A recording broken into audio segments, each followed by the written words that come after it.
आलं, लसूण, मिरची, टॅमॅटो, कोथिंबीर आणि हे चिंचेचा कोल आहे आणि ही तांदळाचं पीठ आहे, म्हणजे वरून आपल्याला हे. तर आता हे आपलं टॅमॅटो, तिखट, हळद,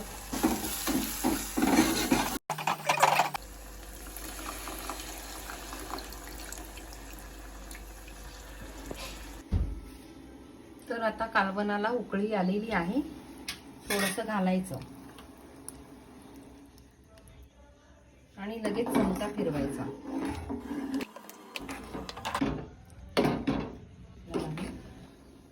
कारण की उकळी येईस हा गरम मसाला घालते मी.